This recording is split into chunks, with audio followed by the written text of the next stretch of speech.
Bienvenue tout le monde, bienvenue à ce webinaire. Ce webinaire va viser à présenter les résultats, les principaux résultats d'une recherche qui a été financée par le ministère de la Santé et des Services sociaux et par le ministère de l'Immigration, de la Francisation et l'Intégration. Euh, Notre recherche a traité les enjeux et les défis vécus par les communautés ethnoculturelles en contexte de COVID, mais aussi des interventions réalisées par les organismes communautaires en santé et en services sociaux auprès de ces communautés-là. On va aussi parler durant ce webinaire des pistes d'action pour soutenir le rétablissement des communautés ethnoculturelles et aussi, on va parler des recommandations, que ce soit au niveau du secteur politique, au niveau de la santé et des services sociaux, au niveau de la pratique.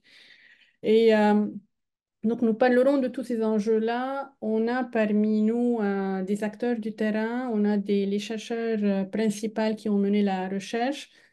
Donc, à noter que ce webinaire est la deuxième activité de diffusion des résultats de cette recherche-là. On a eu l'année passée un colloque en mai qui a aussi abordé les résultats. Aujourd'hui, on va beaucoup parler de pistes d'action et de recommandations.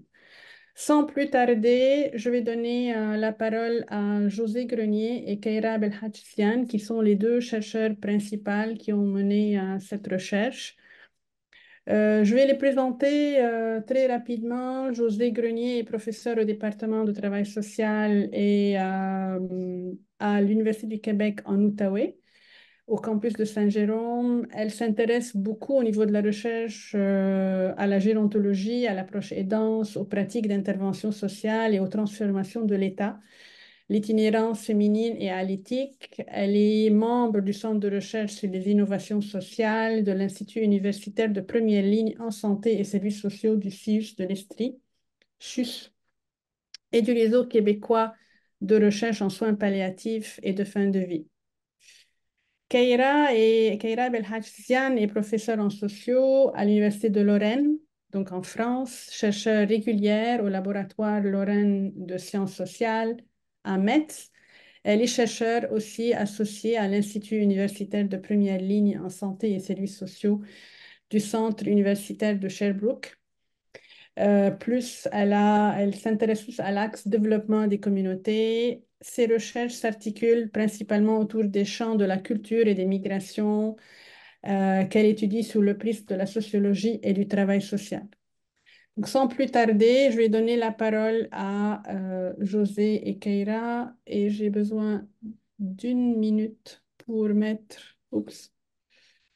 Ah, bon. C'est l'heure.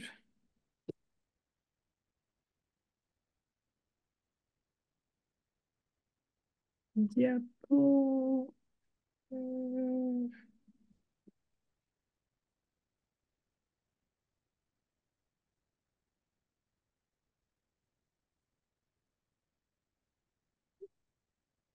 Bon, désolé pour le petit...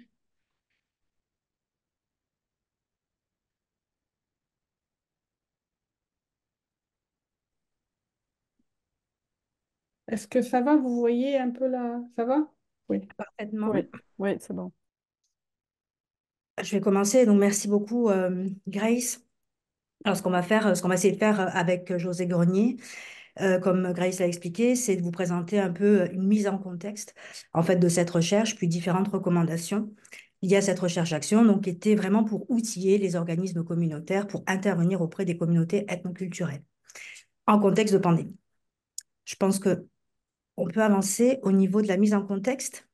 Bon, évidemment, en mars 2020, l'OMS déclare la COVID-19 comme pandémie et le FRQSC mobilise différents chercheurs pour trouver des solutions. Hop, c'est juste la diapo juste après. Ouais, c'est ça. Le FRQSC donc mobilise, hop, juste avant. Bon, attendez. Voilà, Celle, ouais. on est là.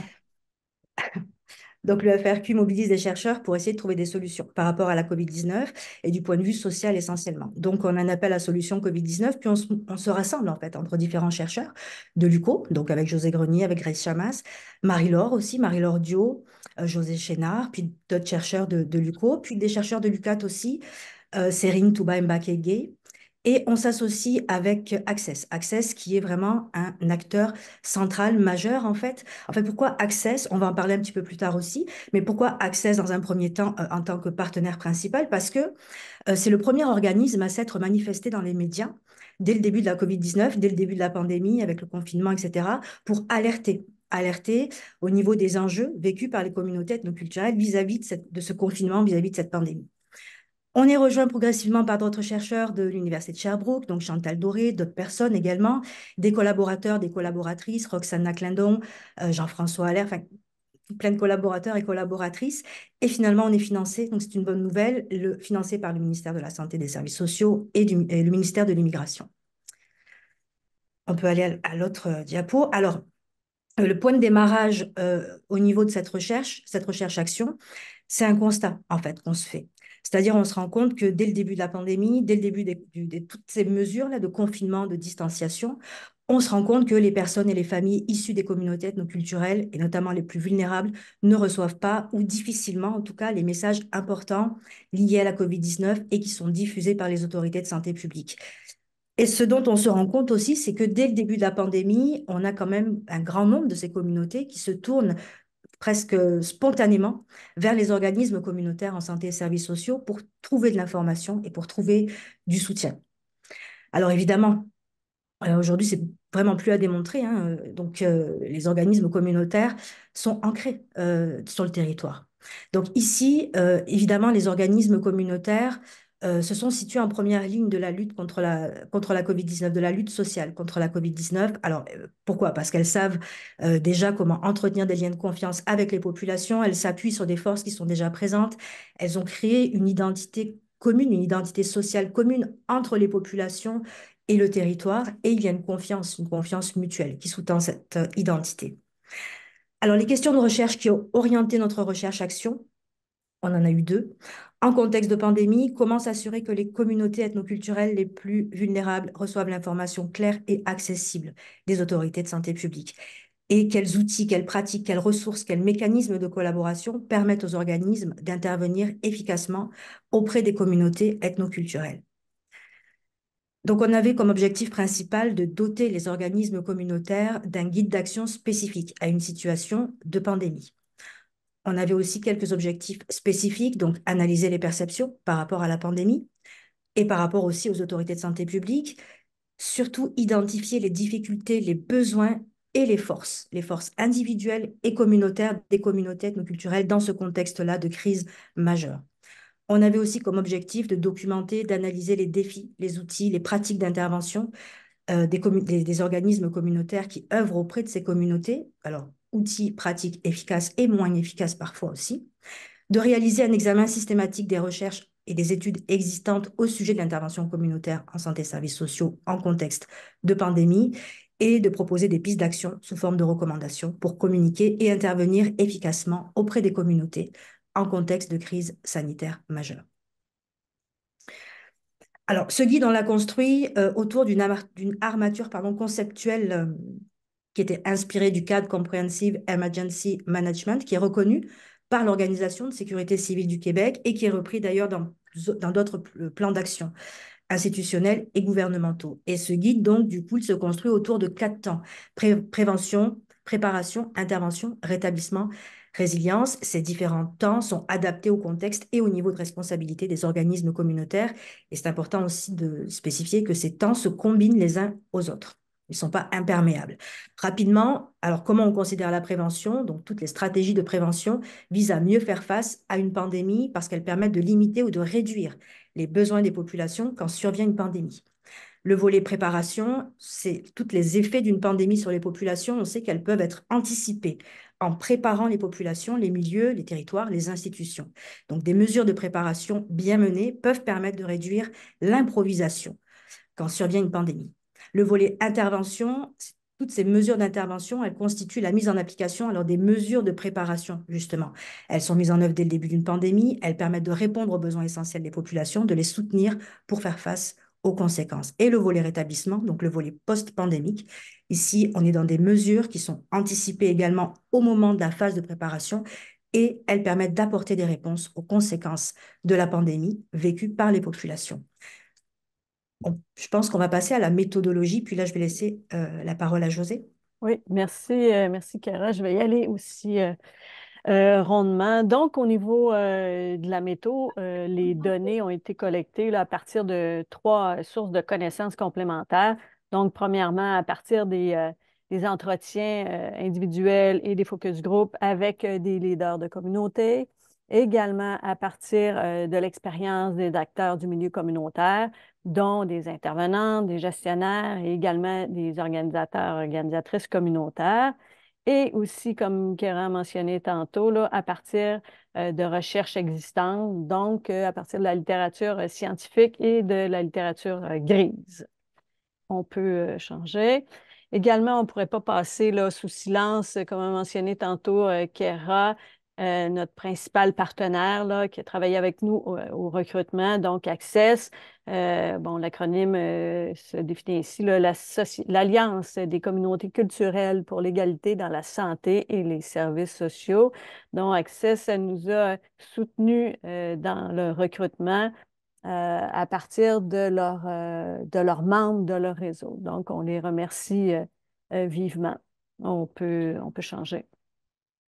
Donc, au niveau de la métaux, pour poursuivre, on avait deux chantiers, deux principaux chantiers. Kieran a mentionné tantôt les objectifs, donc il y avait le chantier 1 et le chantier 2, et qui étaient sous la responsabilité là, de deux co-chercheurs. Je vais parler un petit peu plus loin là, des objectifs spécifiques pour chacun des chantiers. Donc, chacun des chantiers, on visait également à collecter, analyser les données inhérentes là, à nos objectifs spécifiques, à proposer des pistes d'action et sous forme de recommandations là, qu'on va présenter un petit peu plus loin. Au niveau du chantier 1, on avait les objectifs 1, 2, 5. Bon, je les répète rapidement, ça a été nommé tantôt. Donc, analyser les perceptions des communautés ethnoculturelles vis-à-vis de la pandémie et au niveau des autorités de santé publique, identifier les difficultés, les besoins et les forces individuelles et communautaires des CE dans le contexte de la pandémie, et également les facteurs sociaux qui ont contribué à alimenter leur perception et à favoriser les forces ou exacerber les difficultés. Pour ce chantier-là, les entretiens ont eu lieu et les focus group auprès des informateurs clés qui sont des représentants d'organismes, d'associations ethnoculturelles ou des porte-paroles. Puis on inclut ici également les leaders religieux. On a eu 15 entrevues individuelles auprès des leaders et également 4 focus group. Je poursuis. Au niveau du chantier 2, bon, ici, on est principalement au niveau des pratiques des organismes. Donc, les objectifs étaient de décrire et analyser les pratiques d'intervention qui ont été mises en place dans le contexte de la COVID. Identifier aussi les pratiques qui étaient prometteuses, celles qui, au contraire, étaient davantage, sans le vouloir, là, pouvaient, je dirais, nuire à l'atteinte des objectifs d'intervention. Également, les facteurs facilitant ou freinant la réalisation des interventions efficaces auprès des CE.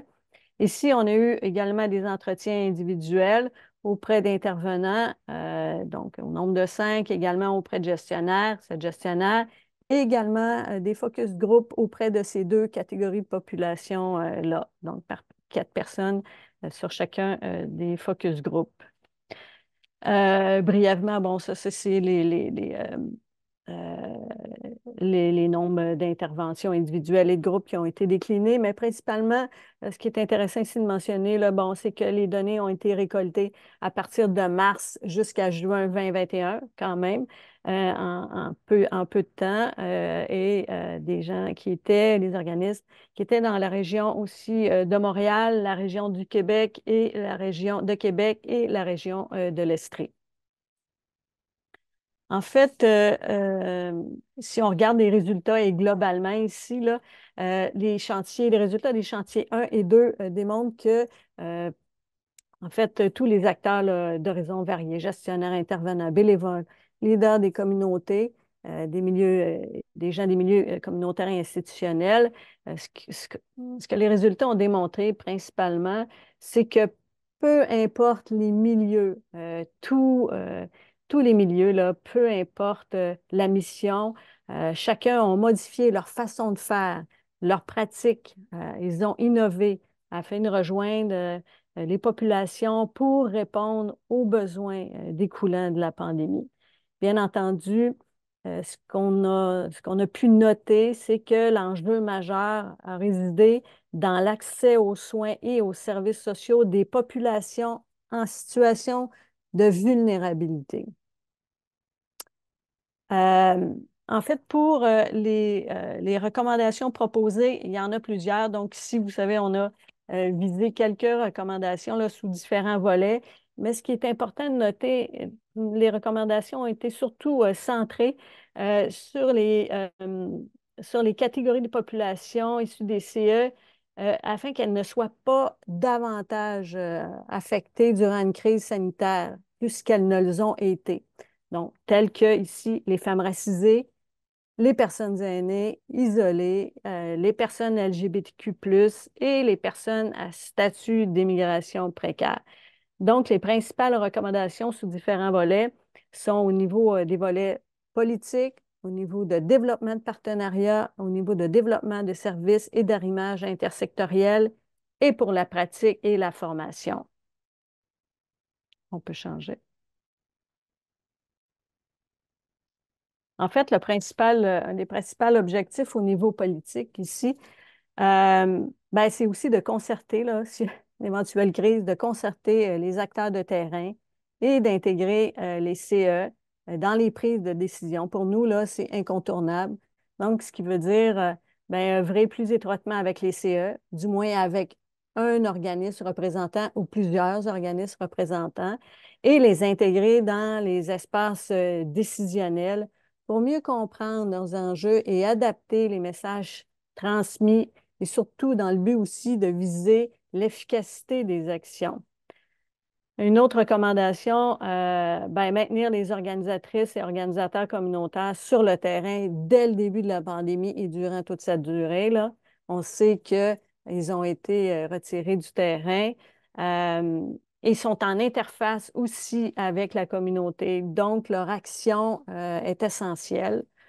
Également, une des recommandations on privilégie des modes d'intervention diversifiés et des outils et des moyens de communication adaptés à la réalité des CE, toujours dans le but de mieux les rejoindre. Bien entendu, adapter les messages de la santé publique aux caractéristiques et spécificités des diverses CE. Plusieurs organismes communautaires ont adapté les messages et diversifié les messages. Également, assurer une mobilisation de toutes les ressources déjà présentes sur le terrain pendant une crise sanitaire, n'est jamais trop, pour rejoindre les populations et partager avec elles les informations claires et accentuer l'intervention notamment par des stratégies de reaching out, là, aller vers les populations. On le sait qu'il y a plusieurs organismes qui sont allés faire du porte-à-porte pour rejoindre les populations, les personnes les plus isolées ou vulnérables, parce que le virtuel est pas accessible et tout le monde ne possède pas les compétences pour naviguer avec habileté là, dans le monde virtuel. Également, un autre objectif aussi, soutenir de toutes les façons et financièrement les organismes qui sont en contact avec les CE pour que les organismes puissent adapter, diversifier les moyens et les services offerts aux nouveaux besoins qui en découlent ou aux besoins qui en découlent. Développer également des formations sur les enjeux et réalités des CE qui peuvent être offerts, là, peu importe les milieux communautaires, institutionnels, qui sont susceptibles aussi d'intervenir auprès des personnes issues des CE. Et également mettre en place des veilles scientifiques au sujet des pratiques à favoriser en temps de crise sanitaire. À mon avis, je ne pense pas que c'est existant. On peut changer. Merci, merci Grace. Et en conclusion, ce qu'on peut dire aussi rapidement, là, aujourd'hui, on vous parle des impacts de la pandémie sur les CE, mais on sait que la pandémie a entraîné de nombreux enjeux pour l'ensemble de la population du Québec, ici et ailleurs dans le monde, là, et ces enjeux-là sont de l'ordre de l'isolement, de la pauvreté, des problèmes de santé, que ce soit des problèmes de santé physique liés au déconditionnement, aux problèmes de santé mentale, à la détresse, là, au Québec, comme je viens de mentionner, mais aussi partout dans le monde. On peut changer.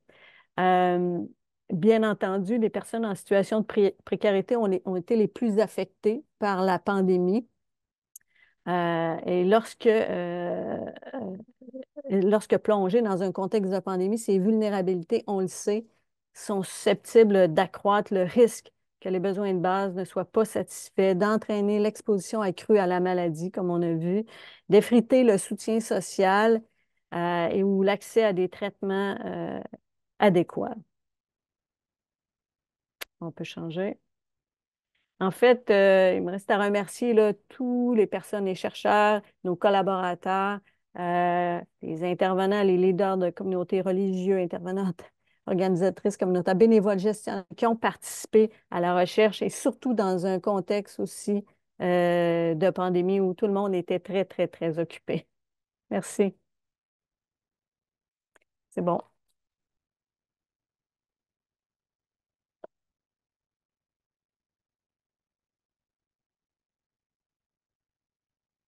Ton micro, Grace.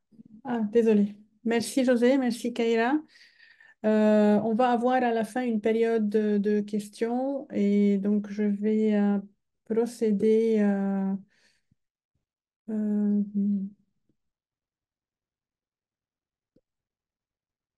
tout de suite. Est-ce que Roxana Clédon est avec nous?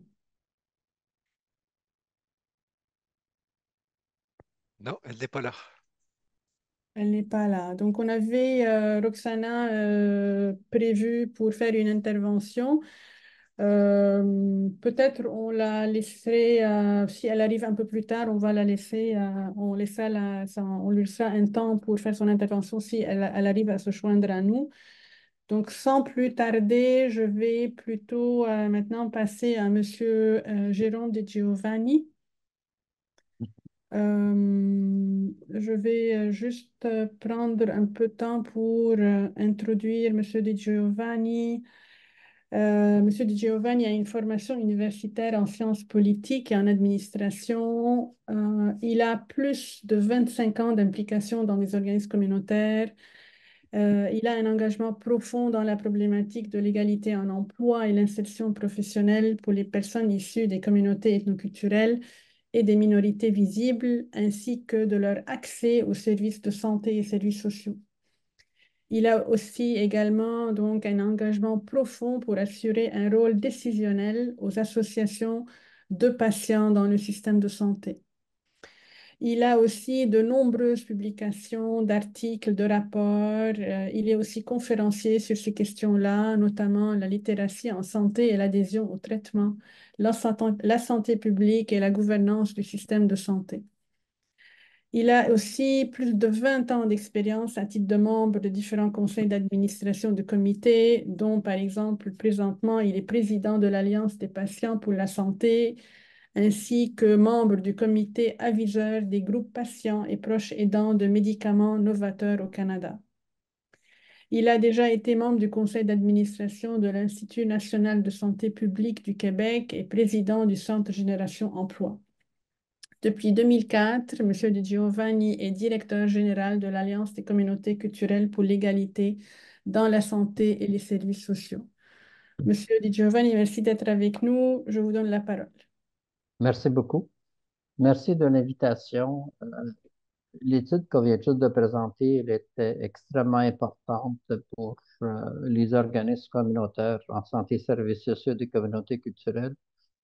Access est deux choses. C'est une fédération. On est rendu à 148 organismes de communautés ethnoculturelles en santé et services sociaux.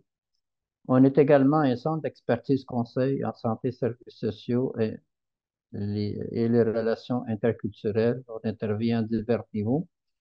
Une de nos interventions, c'est intervenir au niveau de la santé publique, l'augmentation de la littératie en santé publique on a un vaste programme sur la promotion de l'immunisation à travers le Québec, à travers nos organisations membres. Access, à fin de compte, établit son intérêt et ses interventions à partir de la Charte d'Ottawa de 1986, promotion de la santé, où l'OMS établit un lien important entre le secteur public en santé publique et le secteur communautaire, les associations de patients, les organismes communautaires, les organismes dans la société civile, où l'OMS dit que dans la santé publique, il est important d'établir, par contre, une approche populationnelle. Et cela signifie d'établir une gouvernance en responsabilité partagée entre le secteur public et le secteur communautaire, euh, un leadership collaboratif par rapport aux campagnes de promotion et de sensibilisation par rapport à la santé publique. Ceci dit, maintenant, qu'avons-nous fait pendant la COVID-19? Puis ensuite, je vais parler qu'est-ce qui existe actuellement. Est-ce que la santé publique a changé ses façons de faire? Et après, il y aura comme un questionnement que je vais soulever. Au niveau de la COVID-19, Access en janvier 2020, dès qu'elle a appris qu'il y avait une possibilité de pandémie par rapport à la COVID-19, a communiqué avec le ministère de la Santé et des Services sociaux, la Direction nationale de santé publique, lui demandant une rencontre pour établir un plan d'intervention multilingue et qui s'adresserait à fin de compte aux communautés culturelles à travers les organisations membres et à travers les DRSP, les directions régionales de santé publique. En février, on a reçu un retour de la direction des communications nous mentionnant, et je cite, si on a besoin de vous, on vous fera appel. Au début de mars, pas de nouvelles. Et de plus en plus, on voyait que l'OMS allait déclarer qu'il y avait une pandémie COVID-19. On a relancé le ministère de la Santé et la Direction nationale de santé publique. Aucune nouvelle. Et le 13 mars, lorsque on a déclenché la pandémie, le conseil d'administration d'Access a décidé d'utiliser ses fonds de réserve pour enclencher son plan d'action, de développer des outils multilingues sur la COVID-19, sur la pandémie, sur les mesures sanitaires. Il est important de comprendre que dans un vide d'information, les communautés culturelles vont les brancher sur leur pays d'origine. C'est dans leur pays d'origine, la COVID-19, la vaccination n'est pas une priorité, n'est pas considérée, ça ne serait pas plus considéré au Québec. Et en mars, on a envoyé au directeur national de santé publique, à l'époque c'était Horacio Arruda, un plan détaillé d'intervention, de développement d'outils à tous les niveaux, des capsules multilingues à produire, des dépliants multilingues à produire et de les diffuser à travers nos organismes membres. On avait des organismes qui commençaient à faire du porte-à-porte auprès de leurs membres pour les informer sur la pandémie, quoi faire, quelles sont les mesures, notamment lorsqu'il y a eu le confinement, lorsqu'il y a eu la fermeture d'école. Donc, c'était les outils qu'Access développait, puis on a même eu des demandes d'organismes de femmes qui travaillaient dans la violence conjugale, à savoir de développer des outils multilingues par rapport à la violence conjugale, sachant qu'il allait y avoir un confinement. On n'a jamais eu de réponse à notre plan d'action. En février 2021, le conseil d'administration d'Access a décidé d'établir une table ronde sur nos interventions, la COVID-19 et les besoins des communautés culturelles. On a eu à cette table ronde trois anciens ministres de la Santé, des chercheurs, des associations de patients, nos organisations membres. On a invité la DRS, on a invité la Direction nationale de santé publique à y participer. Et la réponse était merci beaucoup de l'invitation, on est très occupés, on n'a pas le temps de venir.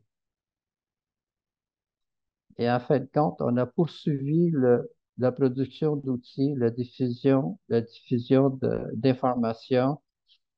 Et en fin de compte, la question qu'il faut se poser, quelle était la stratégie de la Direction nationale de la santé publique par rapport à la COVID-19? C'était simple.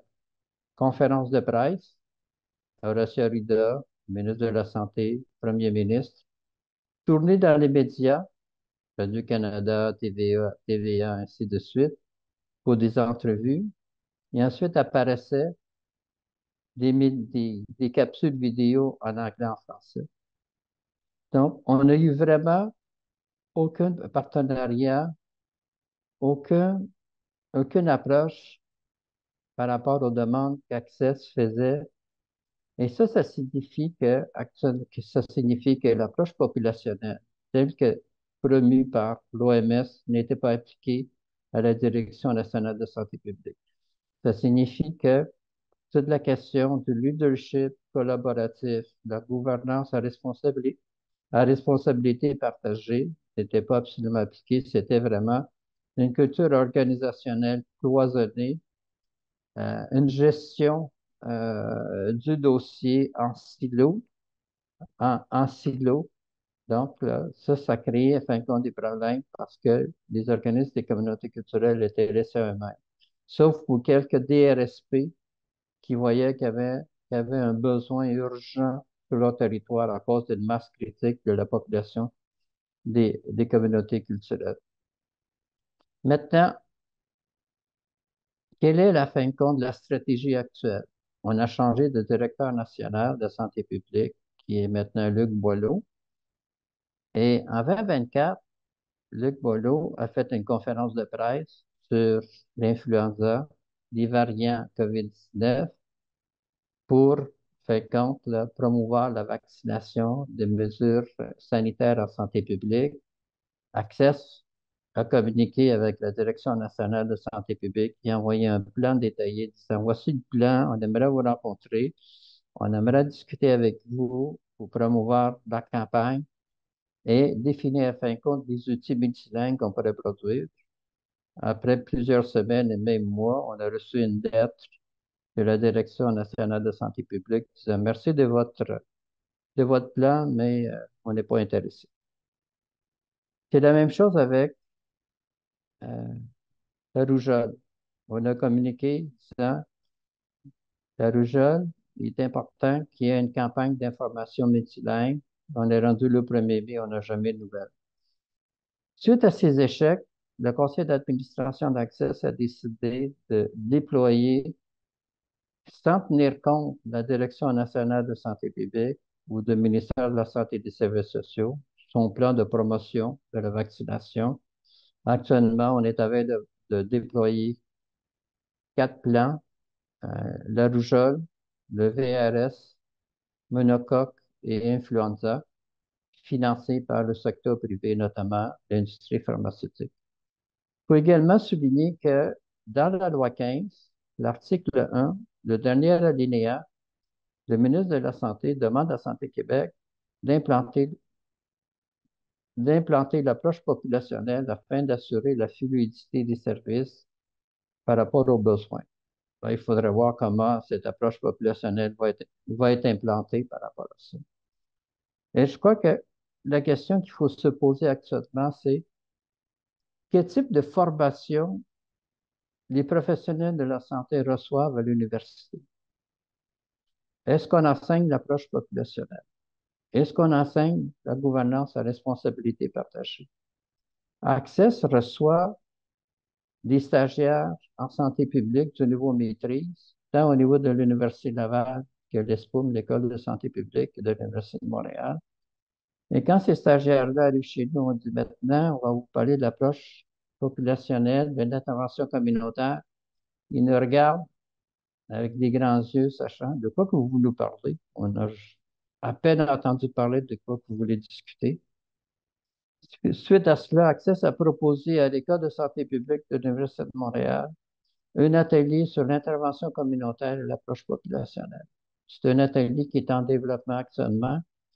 En espérant que ça va pouvoir l'offrir l'automne 2024 pour vraiment au niveau maîtrise, pour vraiment outiller les prochains professionnels de la santé publique sur deux aspects-là. Mais moi, je crois que le questionnement aussi doit être fait à l'université. Est-ce que vous l'enseignez? Est-ce que vous enseignez la Charte d'Ottawa? Est-ce que vous enseignez l'approche l'approche populationnelle. Est-ce que vous enseignez avec la gouvernance à responsabilité partagée? Merci de l'écoute. Je vais soumettre aux organisateurs l'analyse qu'on a faite de nos interventions sur la COVID-19 là, tout de suite après le séminaire. Merci beaucoup, Monsieur Giovanni, pour votre intervention. Sans plus tarder, je vais donner la parole à Maxime Olivier qui doit nous quitter dans 20 minutes. Euh,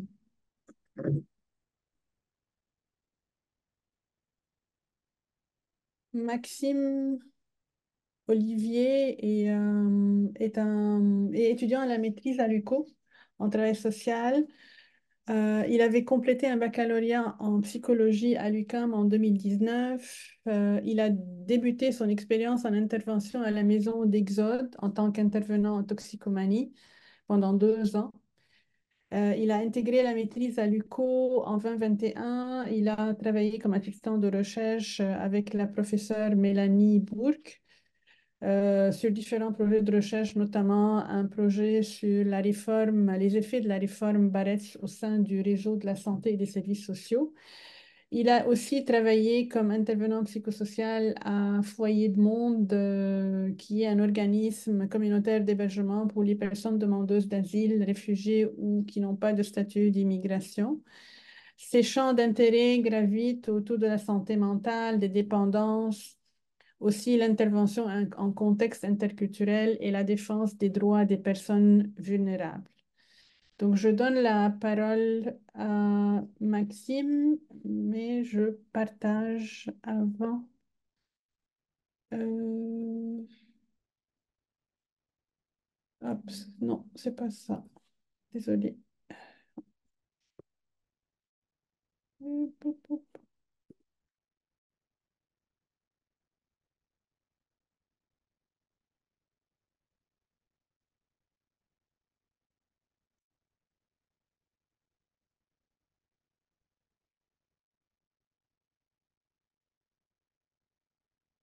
Est-ce que tout le monde voit le PowerPoint? Ça va? Oui. Maxime, la parole est à toi. Super. Merci beaucoup, Grace. Alors, bonjour tout le monde. Ça me fait vraiment plaisir d'être avec vous ici aujourd'hui. Je vais vous présenter mon projet de mémoire qui s'appuie sur les données récoltées par la recherche initiale menée par José Grenier, Keira Belhadjedian et Grace Chamas. Et donc, le titre de mon mémoire actuellement prend la forme de Les changements climatiques et la pandémie de COVID-19, une même crise. On va regarder les inégalités sociales de santé vécues par les communautés ethnoculturelles au Québec. Donc, le choix de mon sujet de recherche débute par ce graphique relativement complexe qui est tiré de Eby et al., une étude parue en 2017, et qui va s'attarder sur les transformations sociales et économiques, politiques engendrées par les changements climatiques. Puis, ce sur quoi je vais vraiment m'attarder, c'est justement le fait que plus il y aura de changements climatiques, plus le risque de maladies infectieuses va augmenter et donc ce risque-là va augmenter le risque de pandémie dans les années à venir. Alors, c'est vraiment d'amorcer une réflexion sur les changements climatiques et les liens avec la pandémie, puis comment on réfléchit à une réponse par rapport à ces deux crises-là pour pouvoir réduire les inégalités sociales vécues par les communautés ethnoculturelles. On peut changer de diapo.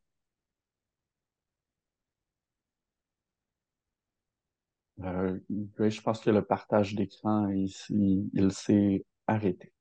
Ah oui? Ouais. Euh,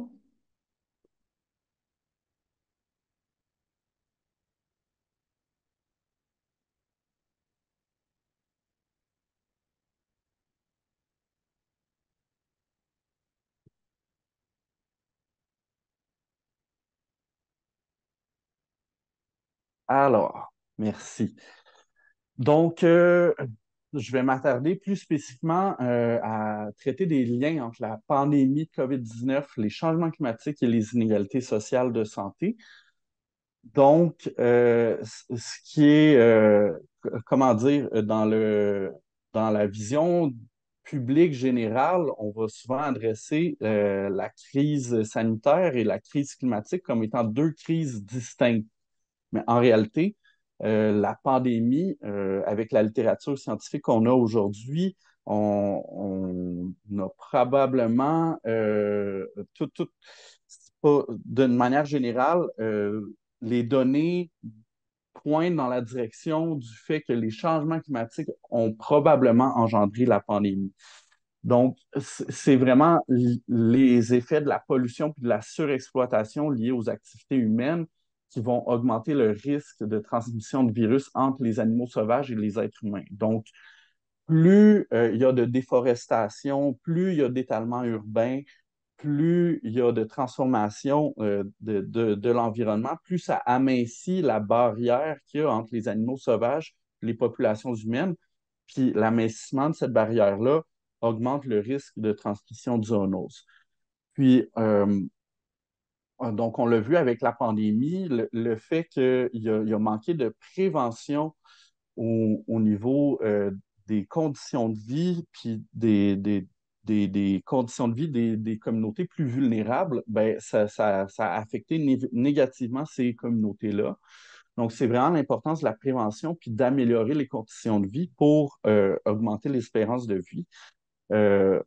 Il y a une étude qui dit que justement, dans les 100 dernières années, au Québec, l'espérance de vie a augmenté de 30 ans, mais il y a 22 ans de cette espérance de vie-là qui est attribuable à l'amélioration des conditions de vie, contre seulement 8 ans qui est attribuable au développement de la médecine de pointe. Donc, il faut vraiment insister sur l'aspect de la prévention puis des conditions de vie pour améliorer l'espérance de vie de la population en général. Mais quand on regarde spécifiquement la pandémie de COVID-19 et les inégalités sociales de santé, on voit qu'il y a eu une propagation accrue de la COVID-19 dans les quartiers défavorisés. On parle d'un risque de 2,5 fois plus élevé de contracter le virus. Puis, dans les quartiers défavorisés, il y a une prévalence plus élevée de maladies chroniques qui est liée aux conditions de vie. Donc, on parle de toutes maladies cardiaques, hypertension, maladies pulmonaires.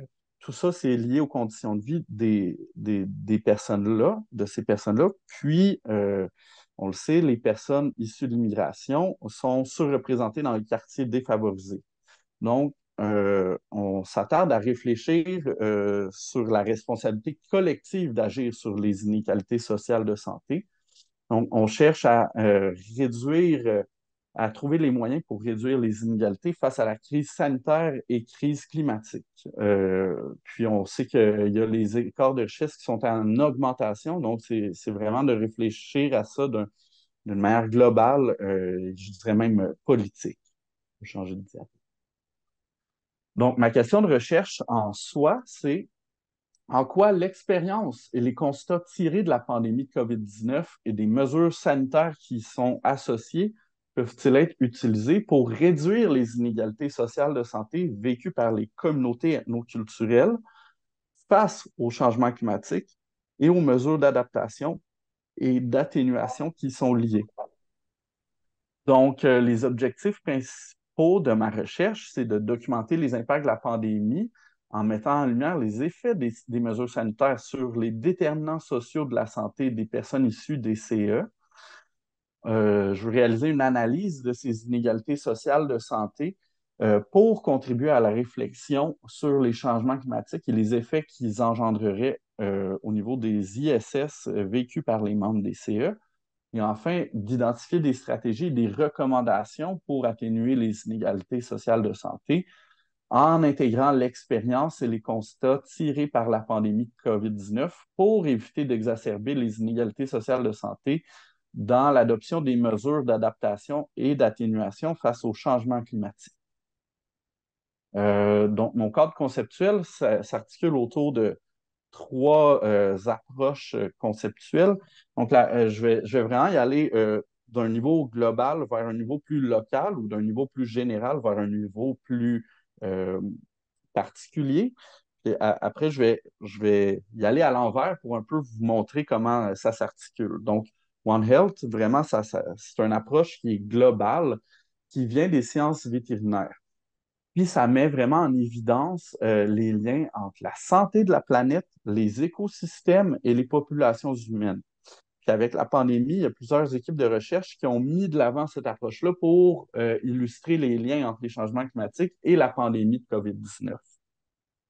Ensuite, il y a peut-être plus au niveau, au milieu, là, ce qui va s'articuler, c'est le principe de justice environnementale. Donc, la justice environnementale s'attarde à examiner les inégalités sociales sous le prisme de l'environnement direct, contrairement à la justice climatique. Donc, justice climatique va vraiment rendre compte d'une approche globale au niveau des inégalités qui ont été créées dans le développement euh, le développement de l'exploitation euh, excusez. C'est ça. La justice climatique, c'est vraiment au niveau global de comment les pays du Nord ont développé leurs industries, puis comment ça a affecté d'un niveau global les pays du Sud qui, eux, ont dans le temps, pu moins développer leur industrialisation, mais ont les effets beaucoup plus forts des changements climatiques. Donc, on parle d'une injustice climatique à ce niveau-là, mais quand on regarde ça au niveau local, ben, c'est vraiment la justice environnementale. Donc, c'est vraiment, quand on regarde les populations qui sont défavorisées, vont habiter dans des quartiers qui ont une moins bonne qualité d'air, qui sont souvent en bordure des autoroutes, qui a souvent des industries polluantes à proximité de ces quartiers-là. Et donc, on parle de justice environnementale parce que de politiser la pollution qui est liée aux activités humaines qui vont produire ces changements environnementaux-là. Et donc, c'est les populations défavorisées qui en sont davantage affectées. Alors là, c'est le lien entre les changements environnementaux, les changements climatiques et la pandémie de COVID-19. Et là, ça m'amène aux inégalités sociales de santé. Donc, je m'attarde particulièrement aux inégalités sociales de santé vécues par les communautés ethnoculturelles en lien avec l'immigration et le processus de racisation. Puis, il faut garder en tête que le processus de racisation, c'est un processus d'altéralisation sociale, politique et mentale qui amène souvent les personnes issues des CE à vivre dans des conditions de vie plus précaires, c'est-à-dire avec un plus faible revenu, des emplois plus à risque, vivre dans des logements plus densément peuplés, des quartiers excentrés, une difficulté d'accès aux services de santé. Donc, à long terme, ça entraîne un risque accru de développer des maladies chroniques. Et à ça, on combine des obstacles structurels comme du racisme et de la discrimination qui vont renforcer les inégalités d'accès aux services de santé. Donc, ma démarche méthodologique s'ancre dans une analyse de données secondaires.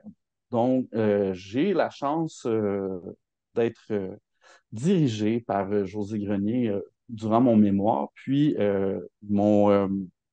mon projet de recherche se base sur les données qui ont été récoltées dans le projet de recherche principal, donc celui dont on traite aujourd'hui.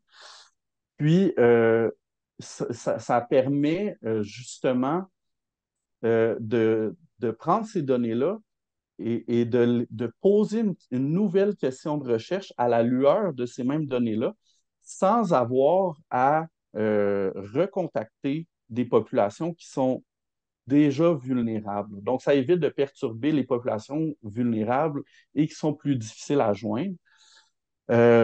L'utilisation d'une analyse de données secondaires va être utilisée en recherche qualitative et c'est utilisé aussi avec des collègues de données gouvernementales Donc, dans le cas présent, ben, c'est, comme j'ai dit, c'est la recherche initiale qui a été menée par Josée Grenier et ses collaboratrices. Donc, j'ai l'accès à l'ensemble des données, mais j'ai un souci, bien sûr, de protéger la confidentialité des participantes. Puis, comme je l'ai dit, ben, ça permet d'éviter une intrusion supplémentaire par rapport aux populations issues des communautés ethnoculturelles qui ont été disproportionnellement affectées par la pandémie. Donc, ma méthode d'analyse va reposer sur deux approches méthodologiques, c'est-à-dire qu'il y a l'analyse thématique qui va être vraiment plus concret, où est-ce que je vais vraiment prendre les éléments tirés du vécu des communautés culturelles en lien avec la pandémie, puis je vais documenter ces effets-là. Ensuite, je vais aller vers une analyse de contenu plus interprétative, donc une analyse de contenu qualitative qui va me permettre d'atteindre un degré plus abstrait pour dégager des liens avec la crise climatique. Donc, ça va permettre justement d'engendrer une réflexion sur les moyens pour réduire les inégalités sociales de santé vécues par les membres des communautés ethnoculturelles au Québec. Donc, comme j'ai dit, je dispose déjà des données. Ce qui est génial pour moi, ça a vraiment facilité ma collecte de données. Mais il y a des limites par rapport au fait que je peux pas trop, je peux pas influencer les questions. Le matériel est déjà là, je peux pas le transformer. Donc, ça va me nécessiter une rigueur dans la sélection des données. Puis aussi, il y a une grande abondance de données. Dans le cadre de mon mémoire, je dois sélectionner un échantillonnage d'à peu près 8 à 12. Dans le souci d'être le plus représentatif possible, je vais faire un échantillonnage de 12, mais ça va nécessiter un tri important. Puis, c'est vraiment de cerner les propos qui vont illustrer les conditions de vie liées à la pandémie et les particularités qui ont été vécues par les CE pour faire des liens avec les changements climatiques. Donc, mon codage va être en lien avec le cadre conceptuel quand je parlais de One Health, de justice environnementale et d'inégalité sociale. Mais j'en viens à ce que je disais, je suis allé d'un niveau global à un niveau plus local. Ben, inversement, c'est que si on doit agir au niveau local sur les inégalités sociales de santé de manière à ce que les personnes aient une chance plus équitable d'avoir des conditions de vie décentes, ce qui va réduire les injustices environnementales et ce qui, au niveau global, permettrait de réduire les risques entre la santé globale, la santé planétaire, la santé écosystémique et celle des populations humaines. Donc, ce qu'on voit, c'est vraiment que ce qui a affecté les communautés ethnoculturelles en lien avec la pandémie, ce sont les mêmes déterminants sociaux de la santé que ceux qui les affectent au niveau des changements climatiques. Je peux changer de diapo. Donc, comme j'ai dit, vraiment, les thèmes qui ont été développés pour mon analyse se sont articulés autour de mon cadre conceptuel. Donc, quand je parle de One Health, ben, c'est vraiment au niveau du développement des communautés, comment assurer la santé des populations humaines. Là, au niveau de la justice environnementale, bon, je regarde la qualité de vie environnementale des communautés ethnoculturelles, mais on regarde ça d'un point de vue social-économique et tout ça finit par se recouper. Puis, en lien avec les inégalités sociales de santé, on va parler des inégalités sociales de santé, du manque de reconnaissance des communautés ethnoculturelles par les autorités publiques et politiques. Comme Jérôme l'a souligné tantôt, Access qui essaie de solliciter à de nombreuses reprises les autorités de santé publique, puis qu'on laisse les lettres, ben, pas sans réponse, mais qu'on ne reconduit pas la réponse. Donc, il y a toute une idée de racisation. Des fois, il y a du racisme. Et c'est vraiment sous ce prisme-là que je veux regarder comment ces inégalités sociales-là de santé sont reproduites au sein de la pandémie de COVID-19, mais aussi en lien avec les changements climatiques. Donc là, je vous ai fait un petit tableau juste grossièrement là, pour vous dire, tu sais, justement, dans mes données, ben, tout était lié à la pandémie de COVID-19, puisque c'était ça le sujet principal de l'étude principale. Mais ce qui m'a étonné, c'est à quel point ces liens-là étaient justement transversales et applicables aux déterminants sociaux de la santé qui viennent influencer aussi les conditions de vie en lien avec les effets vécus par les changements climatiques. Donc, on va parler des initiatives communautaires qui sont en place, mais celles aussi qui devraient être mises en place. Donc, on va parler de stratégies, des recommandations au niveau de santé publique.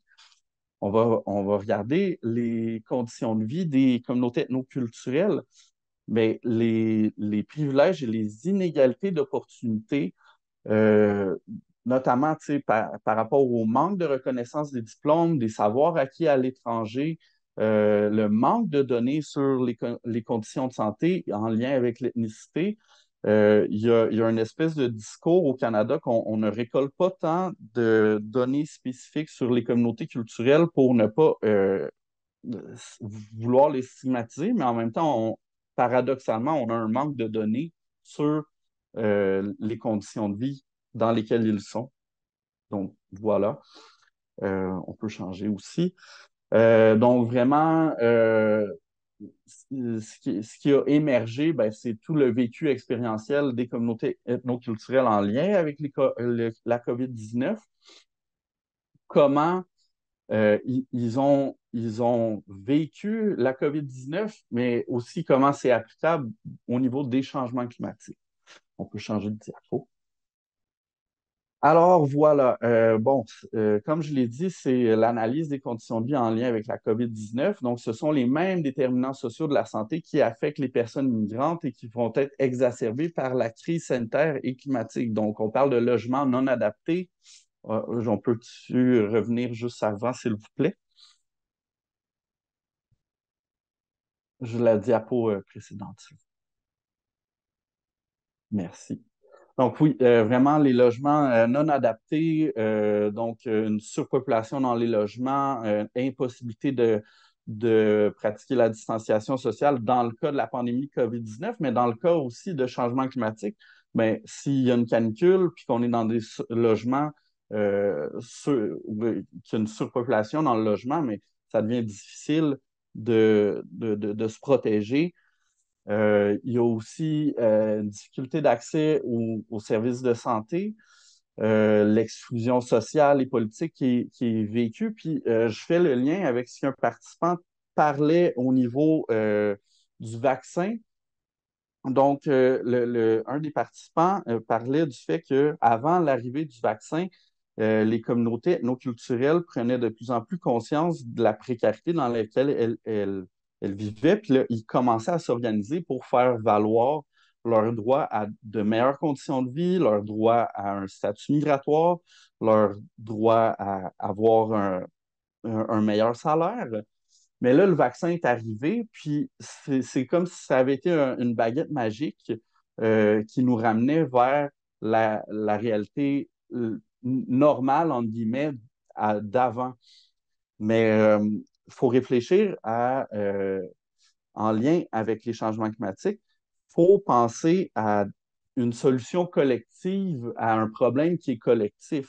Donc, je prends l'exemple du vaccin comme solution individuelle.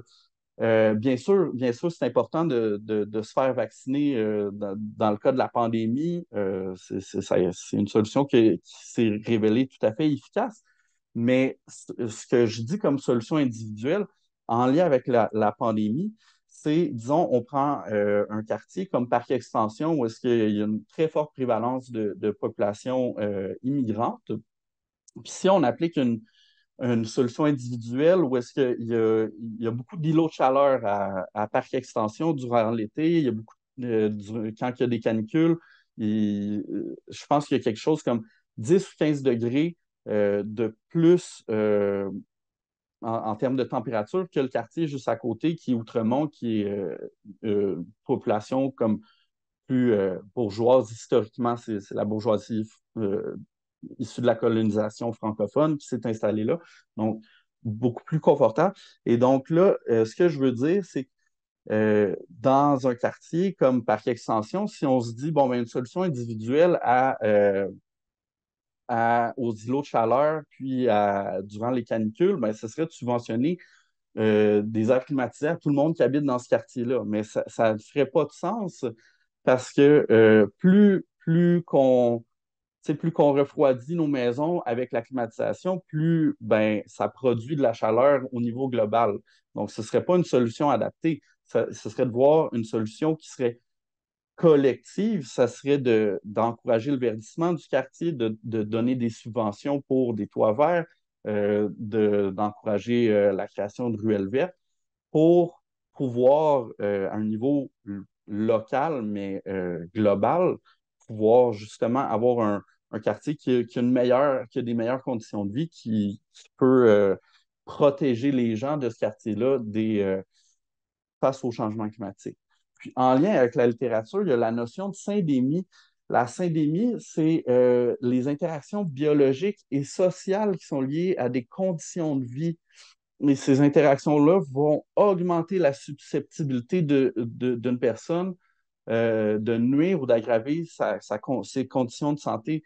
Donc, je parlais des conditions de vie tantôt qui exacerbent l'apparition de maladies chroniques, mais c'est exactement ça la syndémie. C'est par la venue de la pandémie, mais si on a une condition de vie prévalente qui fait qu'on a une mauvaise condition de santé qui nous amène à développer un problème de santé chronique, ben c'est là qu'on parle de syndémie. Et ce qu'un chercheur dit, à moins que les gouvernements ne développent des politiques et des programmes pour renforcer les inégalités profondes, nos sociétés ne pourront jamais se remettre complètement de la COVID-19. Et un autre chercheur d'ajouter, ni des changements climatiques. Donc, c'est vraiment important d'amorcer une réflexion pour trouver des solutions globales pour pouvoir s'adapter face aux changements climatiques. Voilà. Donc, pour terminer, quelques défis en lien avec la poursuite de mon mémoire, ben, c'est vraiment de trouver la sélection d'un échantillon pour bien représenter les enjeux vécus par les personnes issues des communautés ethnoculturelles, puis vraiment, j'espère, bien attacher les fils entre la problématisation de mon sujet puis d'offrir une réflexion pertinente en lien avec les changements climatiques sans dénaturer les propos des personnes qui ont participé à la recherche de Josée Grenier et ses collaboratrices. Alors, merci beaucoup pour votre écoute.